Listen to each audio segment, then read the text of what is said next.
Welkom bij Scheldermondig. Mijn naam is Jan Rubbens, presentator. En we nodigen mensen uit in de studio met passie. En deze keer passie voor de leefomgeving. En daarom zijn 2 mensen aangeschoven. Hartelijk welkom. Met wie heb ik het genoegen? Ik ben Ankie Veldbrugge. Welkom. En, ja, ik ben heel blij dat je me uitgenodigd hebt. Nou, ik ben blij dat je gekomen bent. Ja. We gaan er iets van maken, hè? Ja, helemaal zeker. goed. En?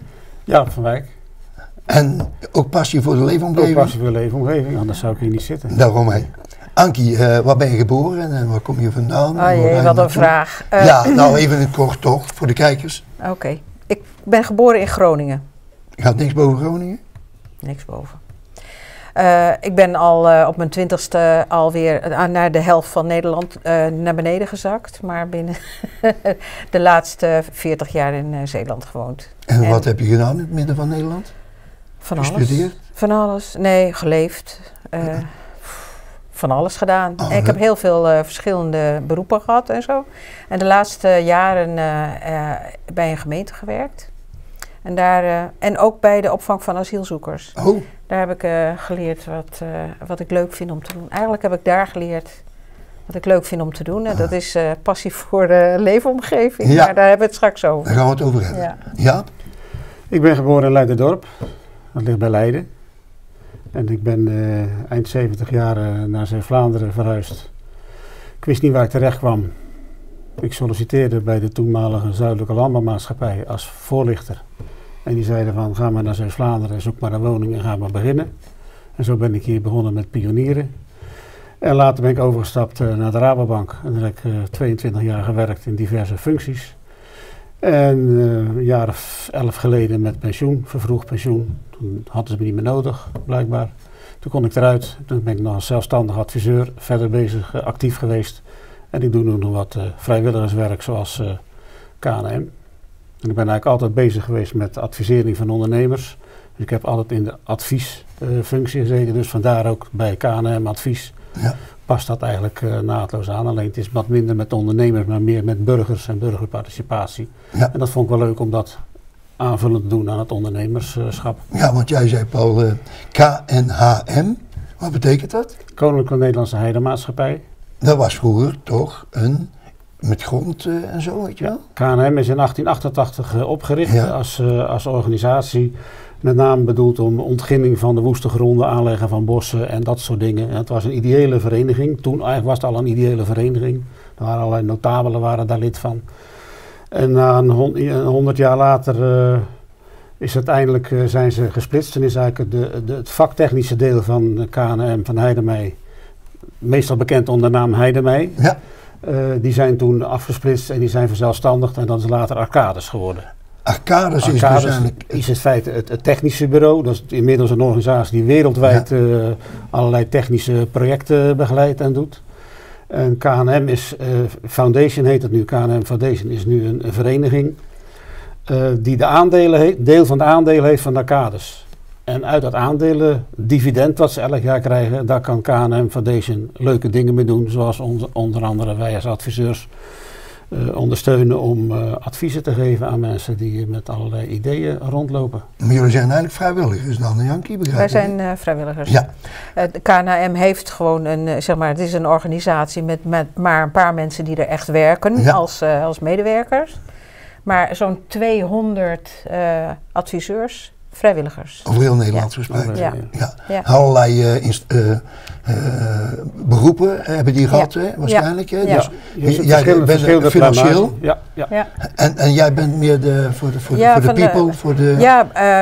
Kijk, bij de gemeente was ik altijd bezig met burgerparticipatie. Ja. En dat betekent dus dat je bezig bent met dorpsraden en burgers die leuke dingen willen bedenken, willen uitvoeren om de leefomgeving beter te maken. Nou, de KNHM heeft een heel mooi filmpje. En dat geeft heel mooi weer hoe dat ze werken. Nederland. Een land van 17 miljoen mensen die samen leven, samen wonen, werken en samen dromen. Dromen over een betere omgeving met elkaar en zelf het heft in eigen handen nemen om hun ideeën te realiseren. Ook Bart en zijn buren hebben een plan. Ze willen graag van een leeg pand een buurthuis maken. Maar hoe pak je dat aan? Waar haal je het geld vandaan? Mag dat zomaar? Hoe krijg je goedkeuring van de gemeente? Is het wel brandveilig? Wie zorgt er voor onderhoud? Is iedereen in de buurt blij met het idee? Soms zie je door deze hindernissen niet meer hoe je je plan kan realiseren. Wij, de Koninklijke Nederlandse Heidemaatschappij, helpen je graag een stap verder te zetten. Ik ben Tess. Ik werk overdag bij een architectenbureau. Als vrijwilliger van KNHM help ik burgers hun initiatief te realiseren. Ik zit bij hen aan tafel en denk mee waar de knelpunten zitten. KNHM is een adviseursnetwerk dat bestaat uit vrijwilligers en medewerkers van ingenieursbureau Arcadis. In heel Nederland, stad en dorp, kun je onze bevlogen professionals aan het werk vinden. Ze hebben hun sporen verdiend in het openbaar bestuur, als adviseur of ondernemer.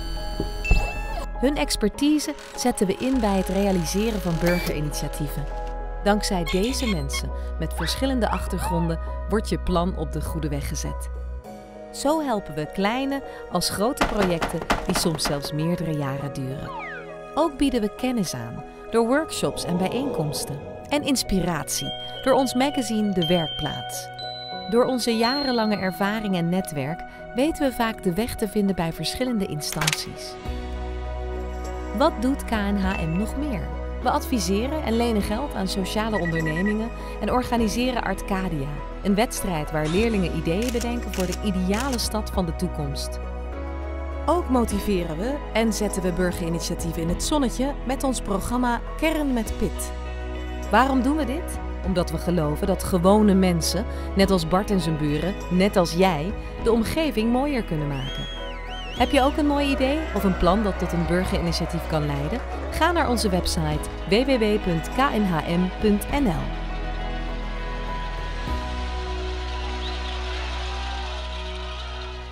Nou, dat was een heel leerzaam en informatief filmpje.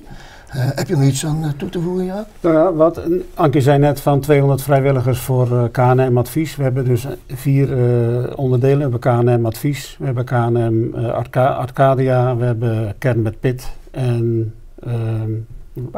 participatie.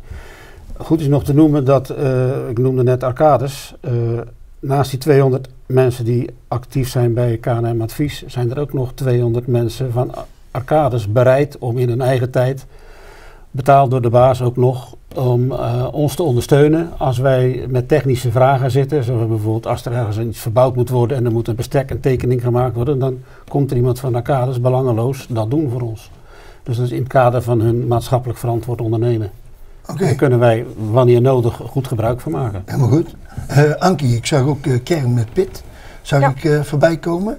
Kun je daar iets over vertellen? Ik heb beleefd dat Ossenisse in Zeeuw-Vlaanderen, een gedeelte van Hulst, dat hij van Zeeland gewonnen had. Kun je even uitleggen hoe dat een beetje in zijn weg gaat? Kern met Pit, dat is een soort wedstrijd wat door het KNHM wordt uitgeschreven, waarbij mensen projecten die ze willen gaan doen aan kunnen melden. En dan word je ja of nee word je een Kern met Pit project. En dat betekent dat je belooft dat je in de loop van het jaar gaat zorgen dat dat wat je wil, voor elkaar wil krijgen. Je vult me wel aan, Jaap. Dat je dat ook binnen dat jaar voor elkaar krijgt. En dat zijn heel uiteenlopende dingen. Dat gaat van een sociale moestuin tot een speeltuin inrichten of een dorpsplein aankleden of soms ook een social sofa ergens maken met z'n allen. Het gaat altijd over leefbaarheid en altijd over samenwerken. En dat je er dus gewoon samen de schouders onder zet in een kern. Daarom noemen ze dat dan ook Kern met Pit. Ja. En aan het eind, dan wordt het beoordeeld, je project. En dan heb je het gehaald. Want dat wat je beloofd hebt is gebeurd. Dat heb je dan gehaald. En daar krijg je dan het certificaat van je bent een Kern met Pit. Plus dat je dan €1000 krijgt. Dus ja, en dat is... Dat motiveert ook natuurlijk. Ja, en dat maakt mensen ook blij. Ja, maakt blij ja. natuurlijk. En dan hebben we, en dat is dit jaar op 18 januari. Dus 2020 is 18 januari ja, de peildatum voor de Kern met Pit afsluiting. Okay. Van alle kern met pit projecten die er vorig jaar zijn geweest, die er in 2019 zijn geweest. Die komen dan zeg maar op het podium en die laten zien wat ze ervan gemaakt hebben. En dan hebben ze meteen, en dat doen ze dat doen wij dus, in elke provincie doen we dat, op dezelfde dag. Dus in Friesland, Groningen, overal wordt het op diezelfde dag gedaan.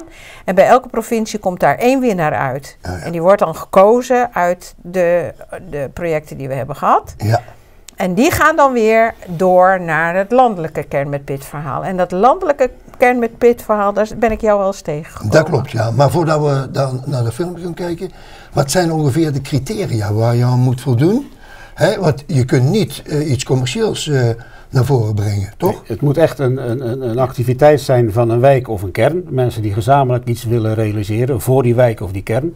Dus het is niet voor een particulier, het is niet voor een ondernemer. Het is voor een groep mensen in een buurt, in een wijk die gezamenlijk iets voor elkaar willen krijgen. Okay. En dat is een van de criteria. Ja. Dus, en straks op 18 januari hebben we dus de projecten van 2019 die gejureerd worden en die een prijs krijgen. Ja. Plus dat dan ook bekendgemaakt worden welke projecten ingeschreven hebben voor 2020. Ja, want die inschrijving is inmiddels gesloten, maar die worden dan ook gepresenteerd. Ja, zullen we dan nu even naar Ossenisse gaan kijken, want daar zijn we elkaar tegengekomen, hè? Ja.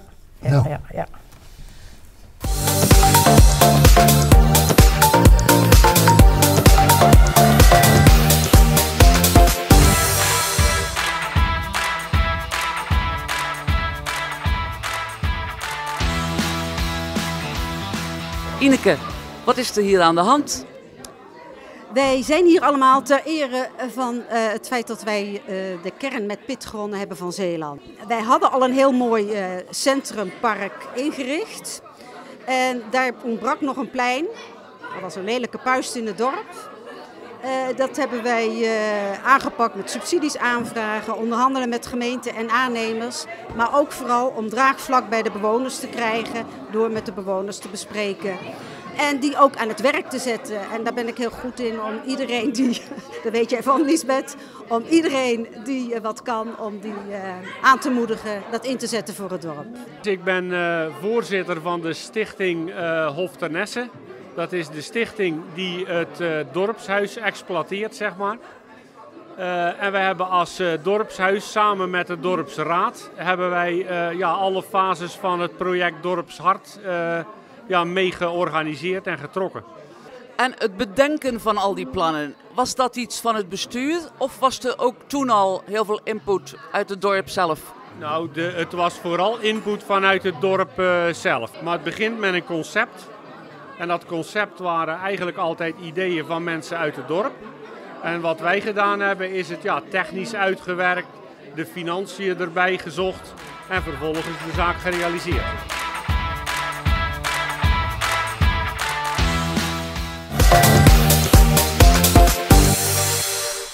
Nou, dat was Ossenisse.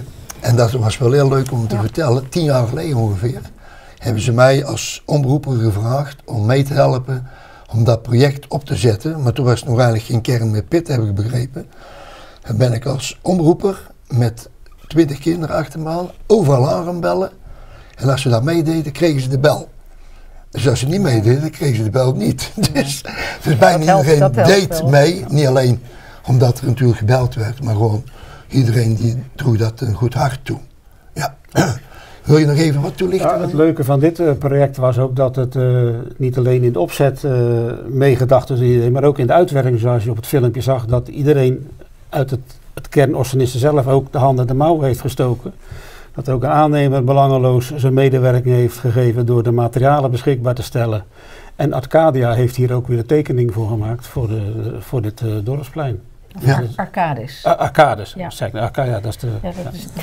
dat is even een beetje waar, maar in ieder geval... Het is dus ook weer een samenwerking en de rol van KNM was het adviseren, maar met name ook de technische inbreng. En dat vind ik natuurlijk geweldig, hè, dat je dus zowel als je de burgers kent als team, je kent de financiën, je weet waar je een architect moet vinden en dat alles tezamen is natuurlijk schitterend. Ja. Want Ankie, we hebben nog een mooi voorbeeld, dat is uit Middelburg. Ja, dat is Middelburg. En wat was dat? Dat was ook een kern met pit project. Ja? Die heeft, het afgelopen jaar heeft hij het gewonnen. Van Zeeland werd hij de Zeeuwse winnaar. Ja.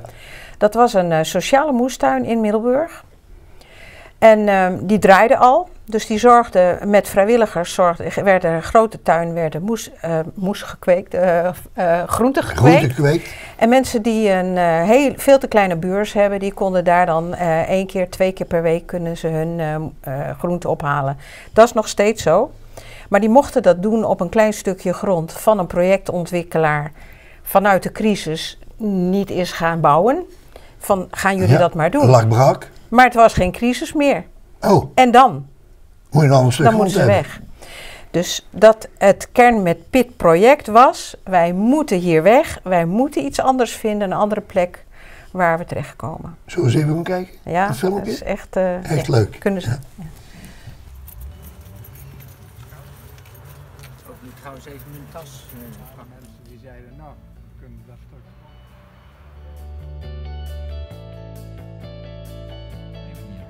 Nou, we zijn nu op de gemeenschapstuin City Seeds in Middelburg. Het is een project wat een paar jaar geleden is begonnen. En vrijwilligers die verbouwen hier groenten voor mensen die met armoede te maken hebben.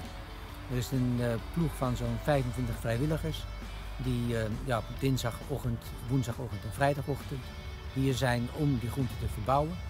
En de klanten die komen 2 ochtenden in die week om de verse groenten af te nemen. Ze nu dan krijg je zelf ademen voor.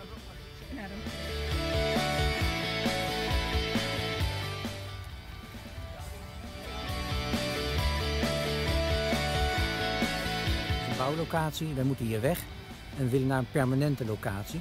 We zijn daar met de gemeente over in gesprek en Kern met Pit heeft er geholpen om ons te ondersteunen in de gesprekken met de gemeente, met ideeën, maar ook met de strategie en ook erbij zijn in het overleg met de gemeente om te kijken van wat zijn nou de mogelijkheden en welke kant kunnen we op. En de voedingsstoffen. Nou, en daar leren mensen van. Pit? Hartstikke blij met Kern met Pit.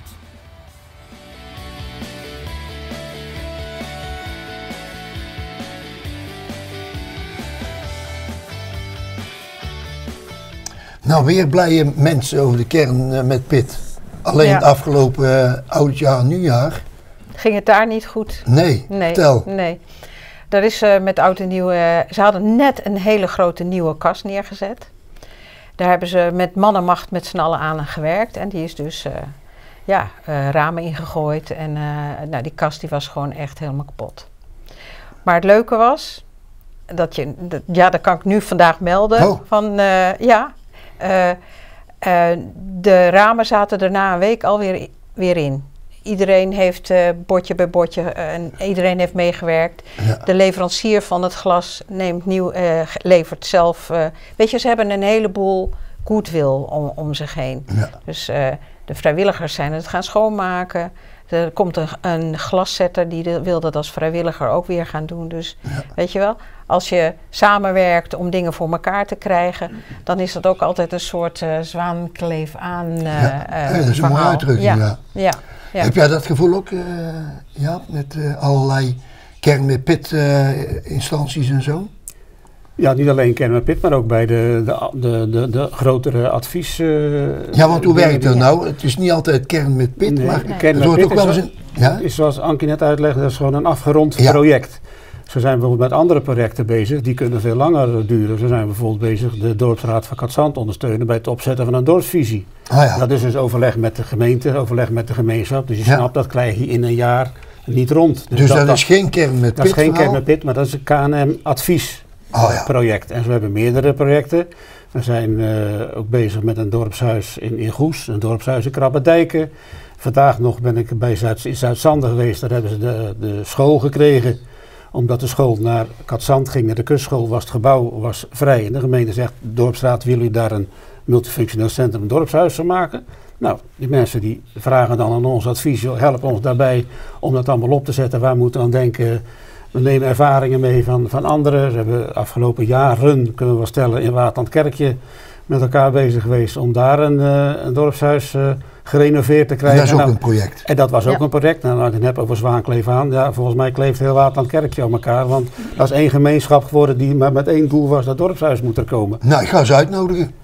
Ja, een keer hier in de studio, dat lijkt me een heel goed een plan. heel mooi project is dat geweest. Heel mooi en daar project, is ook Arcades bij betrokken geweest, KNM Advies. Goede samenwerking met de gemeente Sluis, dat mag absoluut gezegd worden. Ja. En we hebben daar met elkaar ook voor voldoende financiën kunnen zorgen, zodat dat project, want er ging heel veel geld in om, dat we dat gerealiseerd hebben. Helemaal goed. Dan zijn er nog meer plannen met Kern met Pit dit jaar. Ik heb begrepen Sint-Jan-Steen. Er zijn op dit moment waren er 4 inschrijvingen uit Zeeuws-Vlaanderen. Dat was Noem ze nog eens even. De speeltuin in de binnenstad van Terneuzen. Ja. Dat is bij de school in Katzand willen ze een tuin, ook een soort groentetuin gaan opzetten. Dan was er eigenlijk ook het dorpshuis Zuid-Sander, maar van hebben wij gezegd, nou, dat is eigenlijk te groot voor de Kern met Pit. Dat wordt een groter traject. Ja. En de 4e aanmelding, dat was leuke naam, de Holy Spiritus in Sint-Jan-Steen. Ja. Dat zijn 2 mensen die hebben als particulier de kerk gekocht. Ja. Zoals veel kerken leegkomen, een mooie kerk. En die zijn daar een likeurstokerij onder andere in begonnen. De Holy Spiritus. De Holy Spiritus, daar komt de naam vandaan. En die wilden ook daar markten en dergelijke in gaan organiseren. En die vroegen ons van, kun je ons daarbij helpen? Alleen het lastige is daar, je hebt met 2 takken te maken waar wij als KNM niks mee kunnen. Een particulier die een eigendom heeft, een gebouw in eigendom heeft waar hij wat mee wil. Ja, dat kunnen wij niet. Nee. Ook al is het voor een wijk, maar dat gaat niet. En het is een ondernemer. Ja. Dus dan hebben we eigenlijk na lang beraad hebben we gezegd, nou ja, probeer een aantal mensen uit Sint-Jan-Steen bij elkaar te krijgen die zich achter een club wil vormen die dat maatschappelijke doel wil gaan uitwerken door markten te gaan organiseren, weet ik wat ze allemaal verder willen organiseren. Samenhorigheid kweken. En doe dat in een aparte stichting. Die hang je, dan hebben wij als KNM niks met die ondernemer te maken. Dat is hetzelfde als dat de gemeente een dorpshuis beschikbaar stelt. Stellen zij hun kerk beschikbaar voor een stichting die dat verder gaat invullen. En dan kunnen wij instappen. Win-win. En dat zijn ze nou aan het uitwerken. Win-win situatie. Win-win situatie. Ja. Goed. En wellicht dat dat ook geen Kern met Pit project gaat worden, maar dat een langer project gaat worden. Maar dat zien we dan wel. Ja, maar Ankie, even terugkomend op Kern met Pit. Je zei in het begin van je verhaal, het is een wedstrijd. Hè? Dus er zijn 12 provincies. En op een gegeven moment komen die bij elkaar. Ja? Ja. In Amersfoort 2018, vertel even. Ja, in Amersfoort 2018 daar was ik naartoe gegaan als adviseur. Want alle adviseurs van de hele KNM worden dan opgetrommeld natuurlijk. Want het is gewoon het feestje. Ja, als je kan feest, dan. Ja. En alle Kern met Pit deelnemers die er zijn, die komen dan allemaal naar één plek in Nederland. De winnaars, 12? Alle Kern met Pit mogen er allemaal heen. Maar iedereen mag erheen, want het is gewoon het Kern met Pit feest. Ja. Alleen doen de meesten dat niet. Uit de meeste provincies komen de winnaars. Die komen daar in ieder geval. Want die moeten dan weer zichzelf presenteren. En laten zien van, kijk, mijn project, ons project van onze provincie is natuurlijk het meest originele en leuke en uitdagende project geweest. Nou ja, dan heb je dus daar de winnaar weer van. En die wint dan de Gouden Kern met Pit. De Gouden Pit. De Gouden Pit wordt dan 1 keer per jaar in Amersfoort altijd. En daar was jij toen voor Ossenisse volgens mij. Ja, zullen we eens even gaan kijken? Ja, want ik had me netjes aangekleed. Ja.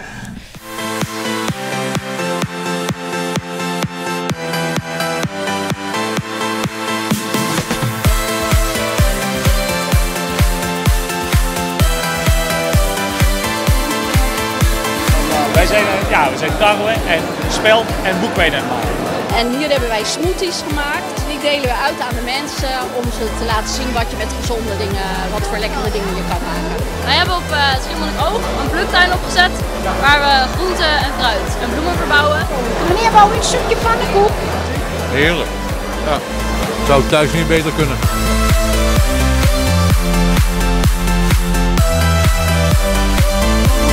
Helemaal blij dat er niet zoveel vrijwilligerswerk gedaan als op 9.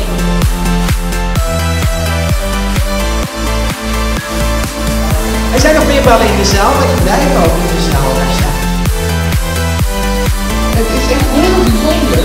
Ik heb zo'n goed gevoel. Ik heb het onder in mijn tas en ik heb een feestmuts. Wij gaan zeker weten winnen, want wij hebben het beste project. Maar deelnemen is toch belangrijker dan winnen? Het enthousiasme wat je hier ziet, dat werkt wel uitstekelijk om met dit soort dingen door te gaan. Dat is het belangrijkste. En ik denk als je samenwerkt met mensen, en zeker op vrijwilligersbasis, je wint altijd.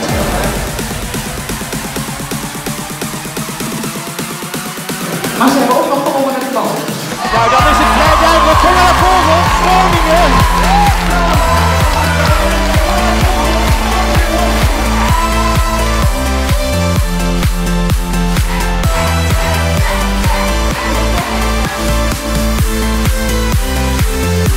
Ja, ben je blij? Zeker. Ik ben ontzettend blij, hè? Ja. Ja. Hadden we het verwacht? Niet helemaal. Nee, ik ook niet hoor. Ja, wel een beetje, maar niet zo unaniem, hè? Net nog?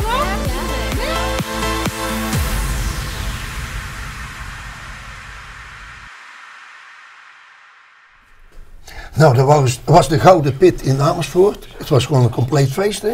Ja, als beloning voor.